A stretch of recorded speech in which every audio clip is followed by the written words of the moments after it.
Hi BookTube! My name is Sarah and welcome to the Bookish Knitter.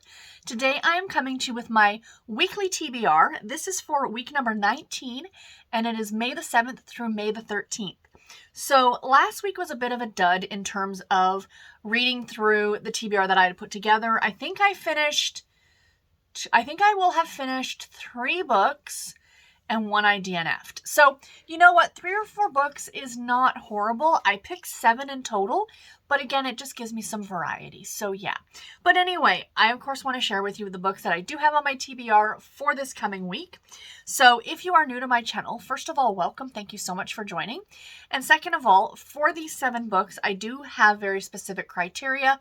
Not very specific, but I have specific criteria to pick the books that I plan on reading. So essentially, what I am doing here is I pick different categories and then I pick a book based on that, and here we are. So the first category is a book off of my physical shelves, and I do have a prompt wheel that I spin. So I spun the wheel and I got one that at first I thought, oh gosh, this is going to be really hard to find a book for. And that is read a book with fire on the cover. So I immediately started pulling the books from my shelf, pulling the Harlequin books mostly, and looking for either an intrigue or a love-inspired, or not a love-inspired, an intrigue or a romantic suspense, or even a love-inspired suspense, because those books tend to have like something on fire. So I thought that that would work. So as I was pulling books off, I ran across this one and went, oh my gosh, it fits perfectly. And it's an old retro romance from like 1989. And I'm like, I am so excited to get to this one. So we have But Never Love by Lynsey Stevens, a old Harlequin romance, and there is fire in the fireplace. So it works. Yay! Super, super stoked. So like I said, this is from 1989. June of 89, I think, is the year that it was published. But yeah, so very excited to read this one. Very old school. The attraction they felt had nothing to do with love, it says on the back. So I picked this one up at a thrift store for probably 50 cents. And I'm excited to get to it. I think it's going to be a lot of fun. I do like a good retro romance every now and then. So yay. So looking forward to that one. So the next prompt is a book off of my digital TBR, which is my Kindle books, my Kobo books, eHarlequin books, and even my books that I have on Audible and Chirp and stuff like that for audio. But this one is a book that I have on my Kindle, and the prompt for this one, again, I also spin a wheel for this one. The prompt is a book published in 2018. So I did a quick search on books published in 2018, and this one took me longer to find this book than it did to find the book with fire on the cover. And that's because it's like, oh, that looks like it'd be good to read. Then you check the date and go, oh, okay, maybe not. So what I ended up doing was, because if you look at the content on your Kindle library on the website, like on the Amazon website, you can see when you purchase them. So I went to books I purchased in 2018 and I found this one because it was published in 2018. And this is a book, another one, like I talked about this last week with buying nonfiction books, that I buy these nonfiction books and then I say to myself, oh, I'm going to read that for Nonfiction November, and then I don't.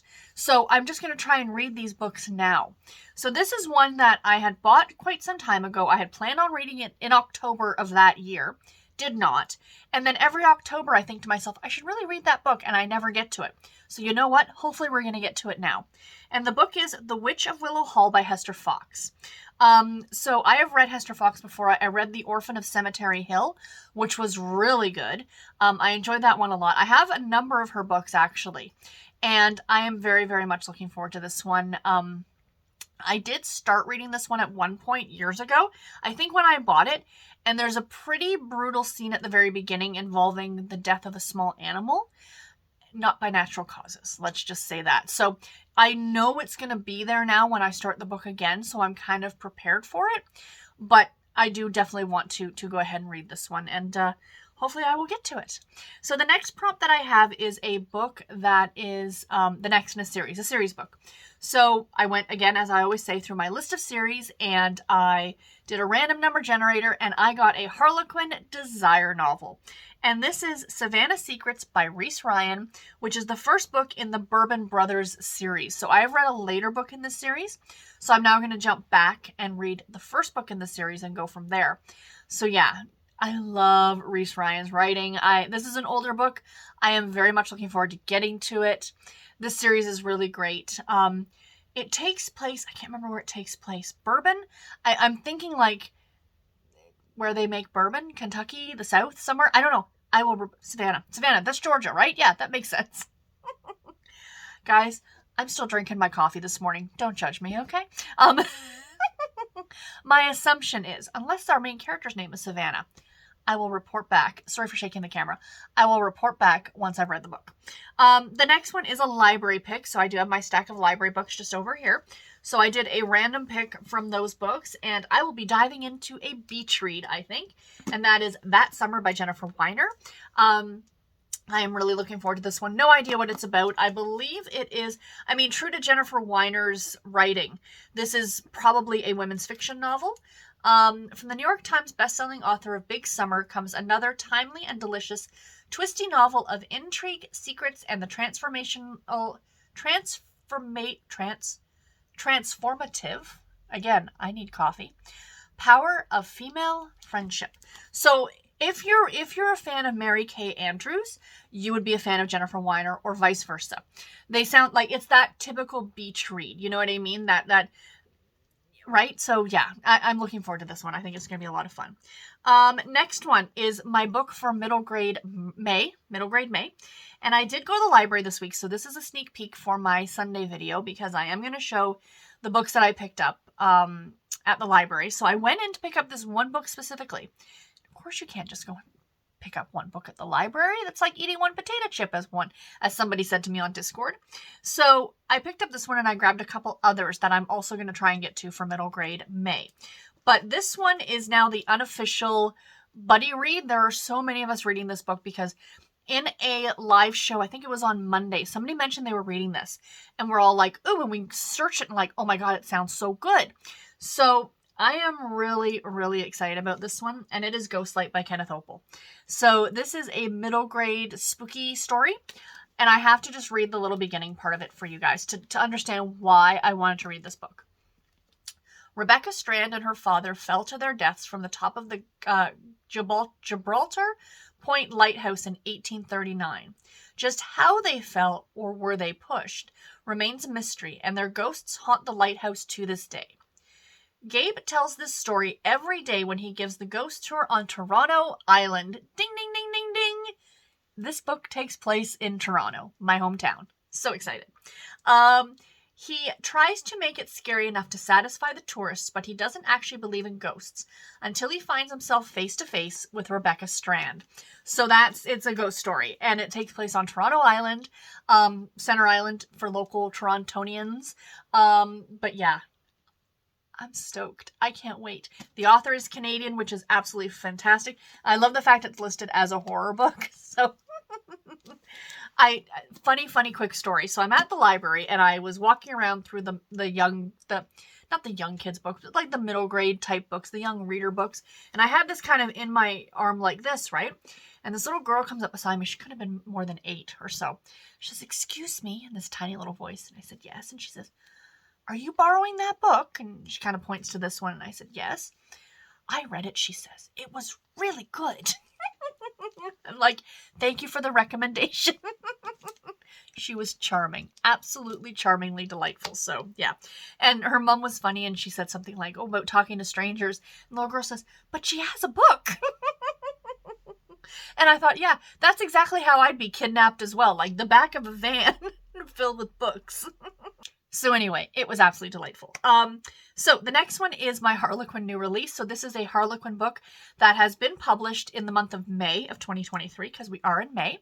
And I did a random pick for this one too.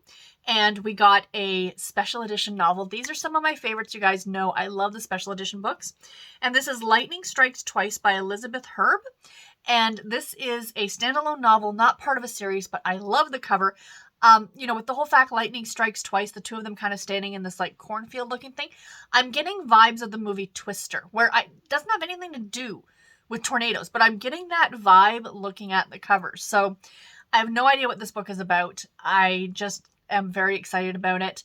And I cannot wait to read it because it looks fantastic. I love this was a cover pick for me. I've never read this author. I think she is I know for sure she's a new to me author.